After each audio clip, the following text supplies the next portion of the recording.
हरे कृष्णा। हम श्रीमद् भगवद गीता के 14वें अध्याय प्रकृति के 3 गुण, इसके श्लोक संख्या 7 और श्लोक संख्या 8 को आज पढ़ने का प्रयास कर रहे हैं, जिसमें भगवान रजोगुण से जीव कैसे बढ़ता है और तमोगुण से जीव कैसे बढ़ता है, इसके बारे में बता रहे हैं। उससे पूर्व हम श्रीमद् भगवद गीता के महात्म्य से एक श्लोक का श्रवण कर रहे हैं। गीतार्थ पठनम नास्ति नाधमस्य तत्परो जनः, गीता गीतम न यत् ज्ञानम तद्विद्धि असुर सम्मतम, तम मोघम धर्म रहितम वेद वेदांत गर्हितम। जो व्यक्ति श्रीमद् भगवद गीता के अर्थ का पठन नहीं करता, उससे अधिक कोई पतित नहीं है, तथा जिस ज्ञान का गीता में गुणगान नहीं है, उसे आसुरी, व्यर्थ, धर्म रहित तथा वेदों और उपनिषदों द्वारा गर्हित जानना चाहिए। जो व्यक्ति श्रीमद् भगवद गीता को के ज्ञान से अनभिज्ञ है, उसका पठन नहीं कर रहा, उससे अधिक पतित कोई नहीं है, क्योंकि भगवद गीता अगर प्राप्त है व्यक्ति को, तो वह इस दुख संसार में रह करके भी सुख लाभ कर सकता है। यहाँ से बहुत सुगमता से वो दुख सागर को वो पार कर सकता है। तो इसीलिए इस अवसर को नहीं गंवाना चाहिए। और जिस ज्ञान का वर्णन भगवद गीता में नहीं है, उसको आसुरी कहा गया है, व्यर्थ कहा गया है, धर्म रहित कहा गया है, और यहाँ तक कि उसको वेद और उपनिषदों ने गर्हित कर दिया है। अर्थात जो ज्ञान है वो तो भगवद गीता में है, उसका श्रवण तो अवश्य ही करना चाहिए। आइए आज के श्लोक की ओर बढ़ेंगे। लिंक क्या है श्लोक का? रजोगुण किस प्रकार बांधता है। पिछले श्लोक में आपने जाना था कि सतोगुण कैसे जीवात्मा को बांधता है। ठीक है, यद्यपि सतोगुण रजोगुण और तमोगुण से श्रेष्ठ है, पर वह भी जीवात्मा को बांधता है। ठीक है, आज जानिए कि रजोगुण किस प्रकार बांधता है। तो पहले हम श्लोक की कुछ आवृत्ति करेंगे। जो भक्त गाना चाह रहे हैं वे हाथ खड़ा कर सकते हैं। पहले अनीता माता जी आपसे शुरू करते हैं। रजोरागात्मकं विद्धि, रजोरागात्मकं विद्धि तृष्णासङ्गसमुद्भवम्, तृष्णासङ्गसमुद्भवम्, तन्निबध्नाति कौन्तेय तन्निबध्नाति कौन्तेय कर्मसङ्गेन देहिनम्। कर्मसङ्गेन देहिनम्। हरे बहुत कृष्ण। अच्छा है। कौन गाएंगे? पंकज प्रभु जी आप गाइए। रजोरागात्मकं विद्धि, रजोरागात्मकं विद्धि तृष्णासङ्गसमुद्भवम्, तृष्णासङ्गसमुद्भवम्, तन्निबध्नाति कौन्तेय तन्निबध्नाति कौन्तेय कर्मसङ्गेन देहिनम्। कर्मसङ्गेन देहिनम्। श्री भगवान कहते हैं, हे कुंती पुत्र, रजोगुण की उत्पत्ति असीम आकांक्षाओं तथा तृष्णाओं से होती है, और इसी के कारण से यह देहधारी जीव को सकाम कर्मों से इसी कारण से यह देहधारी जीव सकाम कर्मों से बंध जाता है। तो रजोगुण की उत्पत्ति असीम आकांक्षाओं से होती है, मतलब बहुत सारी इच्छाएं। और इच्छाएं कैसी है? शब्द इंद्रिय, जो तन्मात्राएं हैं, शब्द रूप रस गंध स्पर्श आदि जो विषय भोग हैं, उनको भोगने की अभिलाषा। सो असीम आकांक्षाओं तथा तृष्णाओं, जो विषय प्राप्त नहीं है उसकी इच्छा करना, और इसी कारण से देहधारी जीव को वो सकाम कर्मों से बंध जाता है। इस प्रकार से इच्छा है उसके हृदय में, ऐसी अभिलाषा है विषय भोगों की, तो वह उनको पूरी करने के लिए सकाम कर्मों में लिप्त होता है। बहुत सारा उसको कठिन श्रम करके उन इच्छाओं को पूर्ण करता है। कौन्तेय, हे कुंती पुत्र, अर्जुन जी को बोल रहे हैं, रज अर्थात रजोगुण को, रागात्मकम अर्थात अनुरंजन रूप जानो। तो रागात्मकम अर्थात, एक तो आपने रागात्मकम शब्द कहाँ सुना था? रागानुगा भक्ति, वैदी भक्ति, रागानुगा भक्ति। लेकिन यहाँ पर राग का अर्थ ये नहीं है। यहाँ पर राग का अर्थ है इंद्रिय विषयों के संबंध में। ठीक है, तृष्णा संग समुद्भवम, तृष्णा विषयों की अभिलाषा, और संग अर्थात आसक्ति से उत्पन्न। तो तृष्णा का एक अर्थ है प्यास, ठीक है, विषयों की अभिलाषा विषय भोगों की अभिलाषा, और अगर विषय भोग नहीं प्राप्त है तो उनकी अभिलाषा होना, उनके प्रति तृष्णा होना, उनके लिए प्यास होना, और अगर प्राप्त है तो संग अर्थात उनसे आसक्त होना। तो विषयों की अभिलाषा और आसक्ति से उत्पन्न विधि अर्थात जानो। तो रजोगुण को तुम विषयों की अभिलाषा और आसक्ति से उत्पन्न जानो, तत् वह रजोगुण कर्म संगेन कर्म की आसक्ति द्वारा देहिनम अर्थात जीव को निबध्नाति बांधता है। तो इस प्रकार से क्योंकि उसके हृदय में अभिलाषा है तो वह उस अभिलाषा को पूर्ण करने के लिए कर्म की आसक्ति के द्वारा बंध जाता है, सकाम कर्म को करने के लिए बंध जाता है। ठीक है। रजो रागात्मकम विद्धि, रजो को रजोगुण को तुम रागात्मक जानो, और रागात्मक का अर्थ है आकांक्षा या काम से उत्पन्न। तृष्णा संगम समुद्भवम, यह तृष्णा अर्थात लोभ से, विषयों की अभिलाषा और संगम अर्थात उनमें आसक्ति से, समुद्भवम यह उत्पन्न होता है। तन्निबध्नाति कौन्तेय कर्म संगेन देहिनम, हे कौन्तेय यह इस प्रकार जीवात्मा को, देही को कर्म संगीन अर्थात सकाम कर्मों से बांध देता है। तात्पर्य की ओर चलेंगे। अनुवाद व तात्पर्य। कृष्ण कृपा मूर्ति श्री श्रीमद एसी भक्ति वेदांत स्वामी श्री प्रभुपाद द्वारा। प्रभुपाद जी बताते हैं, रजोगुण की विशेषता है पुरुष तथा स्त्री का पारस्परिक आकर्षण। स्त्री पुरुष के प्रति और पुरुष स्त्री के प्रति आकर्षित होता है, यह रजोगुण कहलाता है। जब इस रजोगुण में वृद्धि हो जाती है तो मनुष्य भोग के लिए लालायित होता है। तो इस प्रकार से इंद्रिय विषयों की अभिलाषा, इंद्रिय विषयों की प्यास ये बढ़ जाती है। अगर रजोगुण बढ़ रहा है तो वह इंद्रिय तृप्ति चाहता है। इस इंद्रिय तृप्ति के लिए वह रजोगुणी समाज में या राष्ट्र में सम्मान चाहता है और सुंदर संतान, स्त्री तथा घर सहित सुखी परिवार चाहता है। यह सब रजोगुण के प्रतिफल हैं। तो मुख्य रूप से क्या बताया कि रजोगुण की विशेषता है स्त्री पुरुष का आकर्षण, और फिर कह रहे हैं कि जब रजोगुण के प्रतिफल भी बताए गए हैं, सुंदर संतान, स्त्री, घर सहित सुखी परिवार की इच्छा होना। जब तक मनुष्य इनकी लालसा करता है तब तक उसे कठिन श्रम करना पड़ता है। अतः यहाँ पर यह स्पष्ट कहा गया है कि मनुष्य अपने कर्म फलों से संबद्ध होकर ऐसे कर्मों से बंध जाता है। तो ऐसी अभिलाषा रहती है, फिर उस अभिलाषा को पूर्ण करने के लिए उसको कठिन श्रम करना पड़ता है।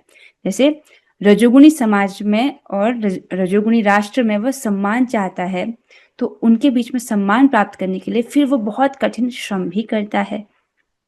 ठीक है। जैसे यहाँ पर इसको थोड़ा सा पॉइंट वाइज लिखा गया है कि जो रजोगुण है उसकी उत्पत्ति असीम आकांक्षाओं तथा तृष्णाओं से होती है, और इसी कारण से यह देहधारी जीव को सकाम कर्मों से बांध देता है। तो क्या क्या यहाँ पर प्रभुपाद जी हमको बता रहे हैं, एक तो स्त्री पुरुष का आकर्षण, फिर है रजोगुणी समाज में या राष्ट्र में सम्मान चाहना, प्रसिद्धि की जो कामना है वह भी रजोगुण का लक्ष्य, रजोगुण का प्रतिफल है। तो उसके लिए फिर व्यक्ति बहुत श्रम करता है, समाज में सम्मान प्राप्त करने के लिए बहुत श्रम करता है, यह भी रजोगुण का लक्षण है। सुंदर संतान, स्त्री तथा घर सहित सुखी पारिवारिक जीवन चाहना, अर्थात अपने परिवार से, स्त्री से, पुत्र से अत्यधिक आसक्त होना, यह भी रजोगुण का लक्षण है। और इन लालसाओं को पूर्ण करने के लिए कठिन श्रम करना, क्योंकि उसके हृदय में ऐसी असीमित आकांक्षाएं हैं, तृष्णाएं हैं, उनको पूरा करने के लिए फिर वो बहुत कठिन श्रम करता है। और एक और लिया गया है, ये भी आचार्यों की टीका से, जिसमें बताया गया है कि शब्दादि इंद्रिय विषयों को भोगने की इच्छा। तो शब्द, रूप, रस, गंध, स्पर्श, इन सब इंद्रिय भोगों को भोगने की जो इच्छा है वह भी रजोगुण से आती है। ठीक है।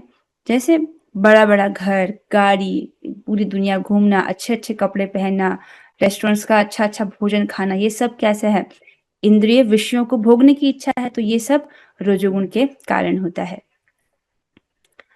अपनी स्त्री, पुत्रों तथा समाज को प्रसन्न करने तथा अपनी प्रतिष्ठा बनाए रखने के लिए मनुष्य को कर्म करना होता है। तो इस प्रकार से अभिलाषा है, और उस समाज में, उस रजोगुणी समाज में, यहाँ पर ये नहीं बोला जा रहा कि सतोगुणी समाज में जैसा वो व्यक्ति है रजोगुण बढ़ा हुआ है तो उसको रजोगुणी लोग ही अच्छे लगते हैं, वैसे समाज में जो है वह अपनी प्रतिष्ठा को बनाए रखना चाहता है, उसके लिए उसको कर्म करना होता है, कठिन श्रम करना होता है।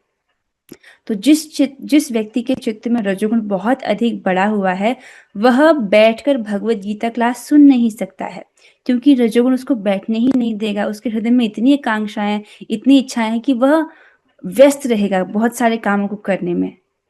ठीक है, अतः सारा संसार ही न्यूनाधिक रूप से रजोगुणी है। तो सारा संसार कम या अधिक मात्रा में रजोगुण से ही ग्रस्त है, रजोगुणी है। आधुनिक सभ्यता में रजोगुण का मानदंड ऊंचा है। प्राचीन काल में सतोगुण को उच्च अवस्था माना जाता था। यदि सतोगुण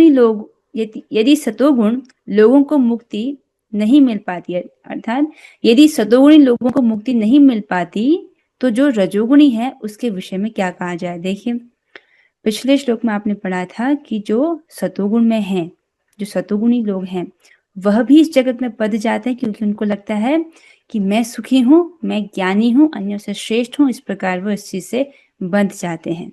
ठीक है, जब सतोगुण जो कि रजोगुण और तमोगुण से श्रेष्ठ है वह भी जीवों को बांटता है तो रजोगुण के विषय में तो कहना ही क्या, अर्थात ये तो बांटता ही है। ठीक है, इस प्रकार से जो शब्द आदि विषय भोगने की जो इच्छा है वह तो जीवात्मा को बांधती ही है।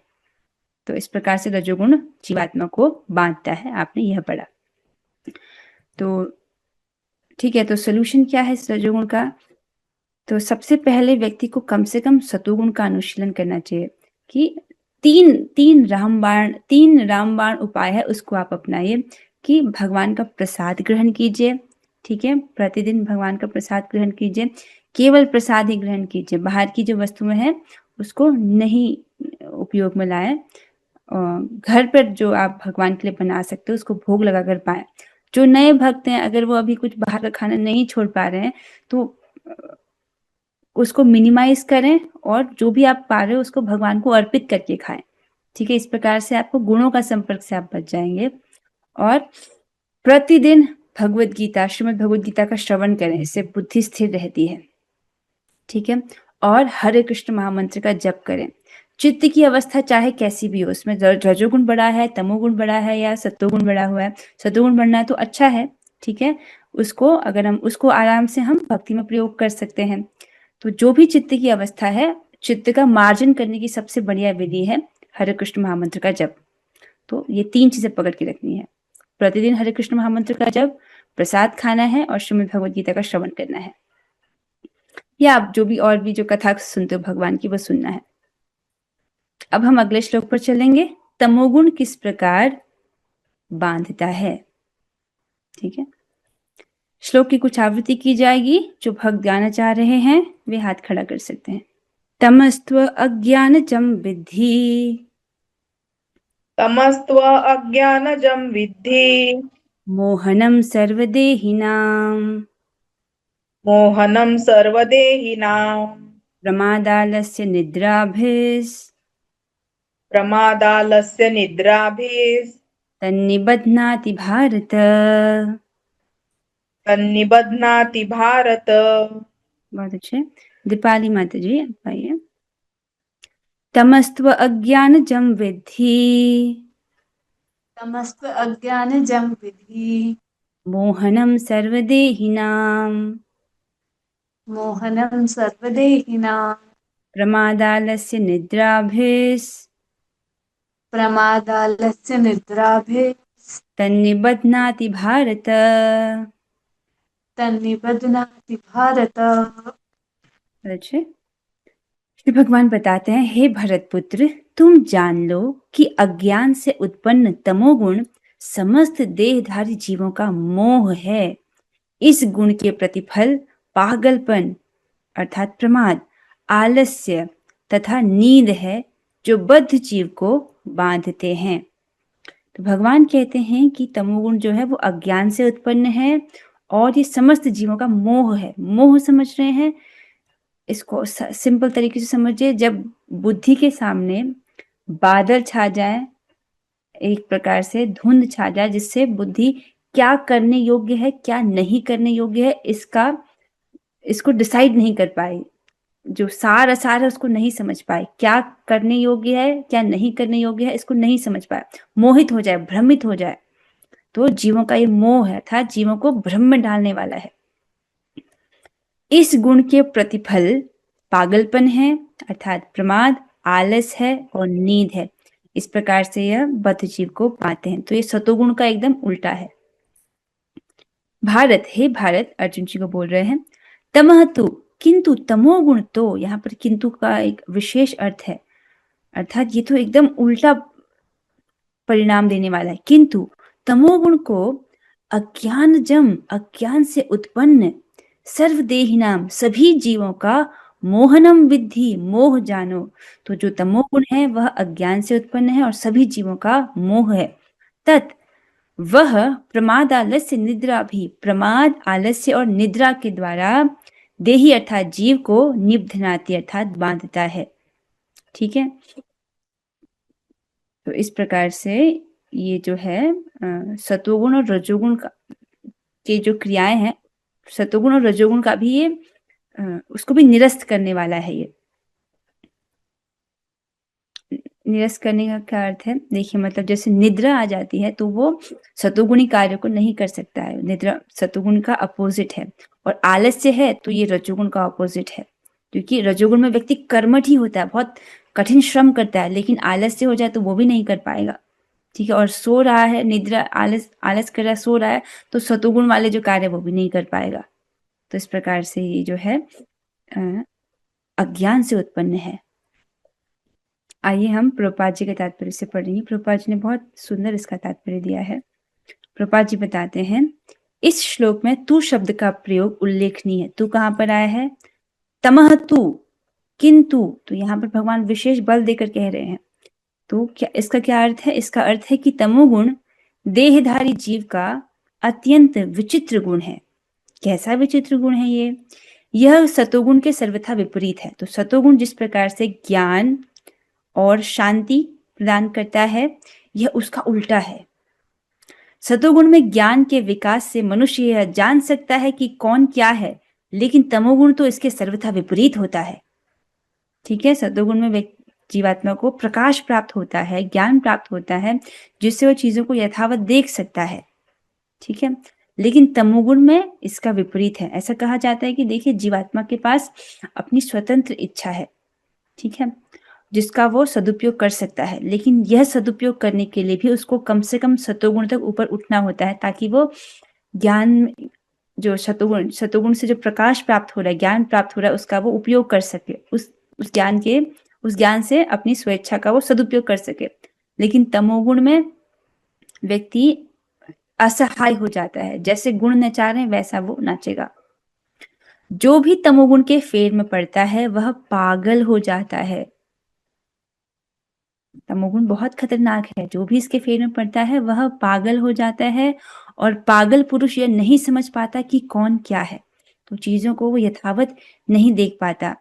वह प्रगति करने के बजाय अधोगति को प्राप्त होता है, तो आगे बढ़ने की जगह वह और नीचे को जा रहा है। चित्त के शुद्धिकरण होने की बजाय उसका चित्त और दूषित और मलिन होता जा रहा है। ठीक है, और आगे भगवान बताएंगे कि जो तमोगुण जिसका है, अधो गच्छन्ति तामसा, उनको बहुत ही अधम नारकी योनियां प्राप्त होती हैं। तो ये तो अधोगति को प्राप्त होते हैं।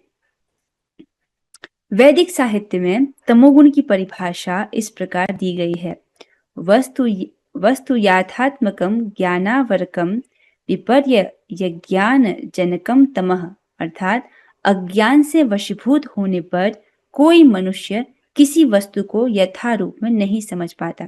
तो क्योंकि ये जो तमोगुण है ये अज्ञान से उत्पन्न है, जीवात्मा को मोह में डालने वाला है, जीवात्मा का मोह है, तो जब व्यक्ति तमोगुण में होता है तो वह चीजों को यथावत रूप से नहीं देख पाता है। एक उदाहरण प्रभुपाद जी यहाँ पर देते हुए समझाते हैं।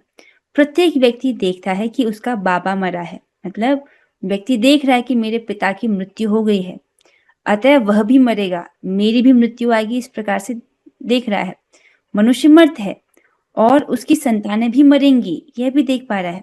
अतः मृत्यु ध्रुव है। देख रहे हैं, मेरे पिताजी मरे, मृत्यु मुझको भी आएगी, मेरे बच्चों को भी आएगी, ये देख रहा है और ये भी समझ रहा है कि मृत्यु क्या है, ध्रुव है, निश्चित है, तो आनी ही है। फिर भी लोग पागल होकर धन संग्रह करते हैं और नित्य आत्मा की चिंता किए बिना अहर्निश कठोर श्रम करते रहते हैं। यह पागलपन ही तो है। अब इस उदाहरण के प्रकाश में देखिए कि कलयुग में कितने सारे लोग पागल ही हैं, बस धन इकट्ठा करने के पीछे पागल हैं और आत्मा के लिए जो कार्य करना चाहिए उसके प्रति अंधे हैं। ठीक है, आप समझ रहे हैं? इस शरीर में रहकर हमको दो ही कार्य करने हैं। एक तो मेंटेनेंस वाला कार्य, अर्थात वो कार्य कर लेना जिससे शरीर का निर्वहन हो सके, और दूसरा है आत्मा वाले कार्य, अपने आत्म साक्षात्कार वाले कार्य करना। और इन दोनों में से ज्यादा महत्वपूर्ण क्या है? शरीर का निर्वहन भी इसलिए करना है ताकि हम आत्म साक्षात्कार वाले कार्य कर सके। ठीक है, मनुष्य जीवन है ही इसलिए कि इसीलिए अथा तो ब्रह्म जिज्ञासा, ब्रह्म के विषय में जिज्ञासा करने के लिए, भगवान को जानने के लिए। और लोग अपने मनुष्य जीवन को पशुवत जीने में व्यर्थ कर देते हैं। आहार निद्रा भय मैथुन, इसी में ही वो पूरा जीवन समाप्त कर देते हैं। तो इस प्रकार से अब देखिए आसपास लोग कितने पागल हैं, केवल धन कमा रहे हैं, केवल प्रसिद्धि के पीछे पागल हैं।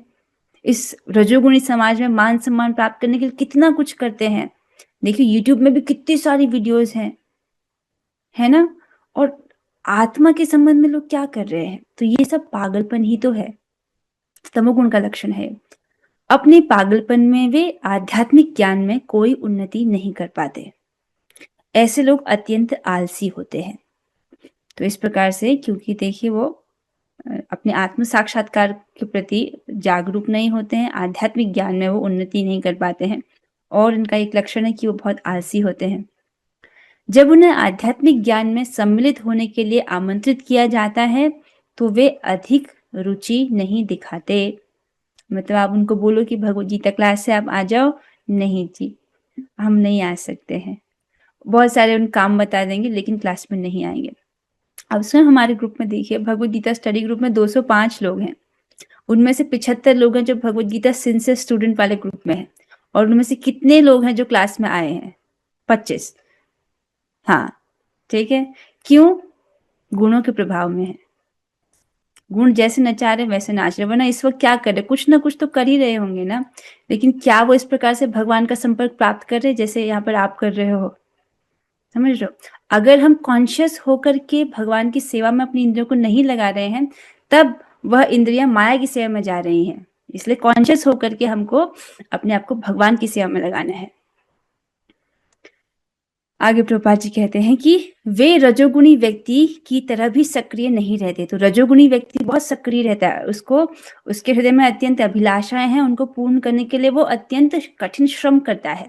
ठीक है, लेकिन जो तमोगुणी है वह इस प्रकार से सक्रिय भी नहीं होता है आलस्य के कारण।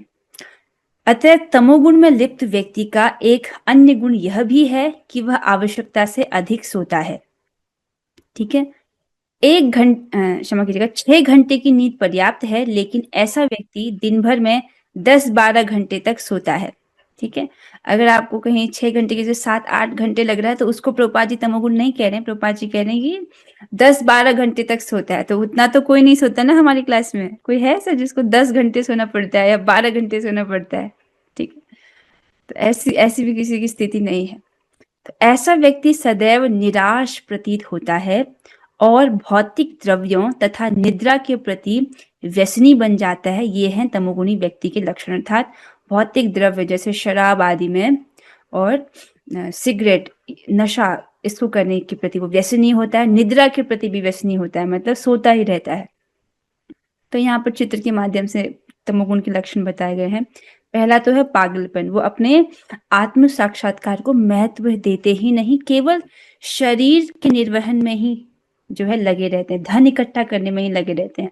नित्य आत्मा की चिंता किए बिना पागल होकर धन संग्रह करते हैं।